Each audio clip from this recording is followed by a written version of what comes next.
മന്ത്രി കെ.ബി. ഗണേഷ് കുമാറിന്റെ രാഷ്ട്രീയ ഭാവി ആടിയുലയുകയാണ്. മുൻ ഭാര്യയിൽ നിന്ന് പോലും വിവാദം നേരിട്ട മന്ത്രി ഡിവോഴ്സ് ആയിരുന്നു. അതിനുശേഷം വീണ്ടും മന്ത്രിയാകട്ടെ ഇപ്പോൾ വിവാദത്തിൽ പെട്ടിരിക്കുകയാണ്. അന്നും മർദ്ദനവും ചോര ഒലിപ്പിക്കലും അക്രമവും വളരെ സജീവമായിട്ട് തന്നെ ആളുകൾ കണ്ടതാണ്. മന്ത്രിയുടെ മുഖത്ത് ചോര ഒലിക്കുന്നതും ഭാര്യയെ മർദ്ദിക്കുന്നതും ഒക്കെ തന്നെ അന്ന് വലിയ രീതിയിൽ വിവാദമായി മാറുകയും ചെയ്തു.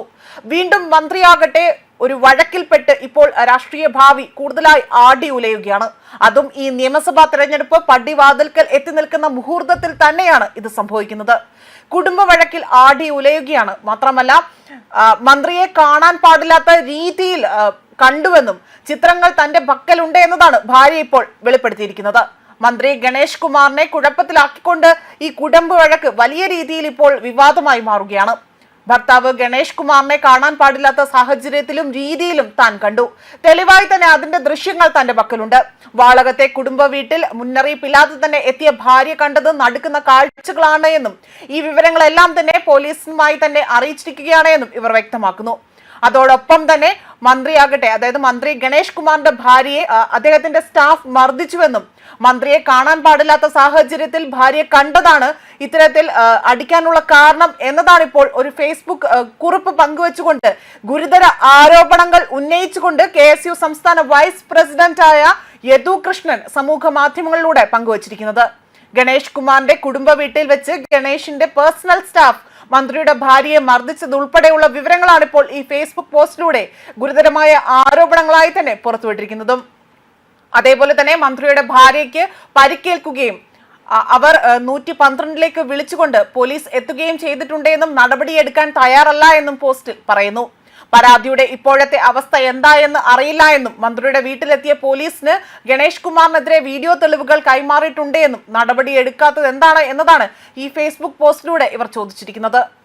അതേസമയം ഗുരുതരമായ ആരോപണങ്ങളാണ് പുറത്തു വന്നിരിക്കുന്നത്.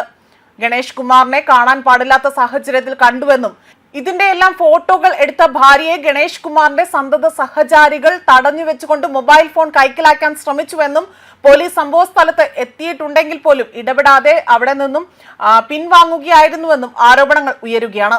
കഴിഞ്ഞ ദിവസം ഉച്ചയ്ക്ക് 2 മണിയോടുകൂടിയാണ് സംഭവം നടന്നത്. വാളകത്തെ കുടുംബ വീട്ടിൽ മുന്നറിയിപ്പില്ലാതെ തന്നെ എത്തിയ ഭാര്യയാകട്ടെ ഗണേഷിനെ കാണാൻ പാടില്ലാത്ത സാഹചര്യത്തിൽ കാണുകയായിരുന്നു. മുൻ DGP R ശ്രീലേഖയുടെ ഭർത്താവിന്റെ സഹോദരിയായ ഭാര്യ ഉടനെ അവരുമായി തന്നെ ബന്ധപ്പെട്ടു. നടന്ന കാര്യങ്ങളെക്കുറിച്ച് ശ്രീലേഖയെ ധരിപ്പിച്ചപ്പോൾ സുരക്ഷയ്ക്കായി തന്നെ സർക്കാർ ഏർപ്പെടുത്തിയ 112 ടോൾ ഫ്രീ നമ്പറിൽ വിളിച്ച് സഹായം തേടാനാണ് ശ്രീലേഖ ഉപദേശിച്ചതും. ഇതുപ്രകാരം തന്നെ തിരുവനന്തപുരത്തെ പോലീസ് ഹെഡ്ക്വാർട്ടേഴ്സിൽ കൈകാര്യം ചെയ്യുന്ന 112 നമ്പറിൽ ബന്ധപ്പെട്ട ഭാര്യ താനാണ് എന്നും കാര്യത്തിന്റെ ഗുരുതരാവസ്ഥയെക്കുറിച്ചും പോലീസിനെ അറിയിക്കുകയാണ് ചെയ്തിരിക്കുന്നത്. താമസിയാതെ തന്നെ സംഭവ സ്ഥലത്തെത്തിയ പോലീസ് സംഭവത്തിൽ ഇടപെടാതെ പിൻവാങ്ങുകയായിരുന്നുവെന്നും വീട്ടിൽ തിരിച്ചു കയറിയ ഇവർ വീണ്ടും അവിടെ ഫോട്ടോകൾ എടുക്കുകയും ഭാര്യയിൽ നിന്ന് മൊബൈൽ കൈക്കലാക്കാൻ സഹായികളായ 2 പേരുടെ നിർദ്ദേശങ്ങൾ ഇവിടെ, അതായത് ഇത്തരത്തിൽ മന്ത്രി നിർദ്ദേശിച്ചതായും ആരോപണങ്ങൾ ഉന്നയിക്കുകയാണ്. ഇതനുസരിച്ച് വാതിൽ കുറ്റിയിട്ടുകൊണ്ട് സഹായികൾ ഇവരിൽ നിന്ന് മൊബൈൽ തട്ടിപ്പറിക്കാൻ ശ്രമിച്ചെങ്കിലും അവർ വിട്ടുകൊടുത്തില്ല എന്നും പറയുന്നു. ഇതിനിടയിൽ പോലീസിന്റെ സഹായത്തിനായി തന്നെ ഉച്ചത്തിൽ കരഞ്ഞ് അപേക്ഷിക്കുകയും ചെയ്തു. അതുപോലെ തന്നെ പിടിവലികൾക്കിടയിൽ വാതിൽ തുറന്ന് പുറത്തിറങ്ങിയ ഭാര്യ പുറത്തേക്ക് പോലീസ് സംഘത്തെ കാണാതിരുന്നതിനാൽ തന്നെ താൻ വന്ന ടാക്സി കാറിൽ തിരിച്ചു പോവുകയാണ് ഉണ്ടായതെന്നും ഇവർ ഇവിടെ വ്യക്തമാക്കുകയാണ്. അതേസമയം കൗൺസിലർ ശ്രീലേഖയുടെ പ്രതികരണം ഇങ്ങനെയാണ്. താൻ ഇവിടെ ഒരു BJP നേതാവ് എന്ന നിലയ്ക്കോ അല്ലെങ്കിൽ വലിയ രീതിയിൽ കൗൺസിലർ എന്ന നിലയ്ക്കോ അല്ല ഇവിടെ ഇടപെട്ടിരിക്കുന്നത് എന്നതാണ് അവർ വ്യക്തമാക്കിയത്. ഭർത്താവിന്റെ സഹോദരി എന്ന നിലയ്ക്കാണ് താൻ ഗണേഷിന്റെ ഭാര്യയോട് സംസാരിച്ചത് എന്നതായിരുന്നു R ശ്രീലേഖ പ്രതികരിച്ചതും. ന്യൂസ് ഡെസ്ക് കർമ്മ ന്യൂസ്.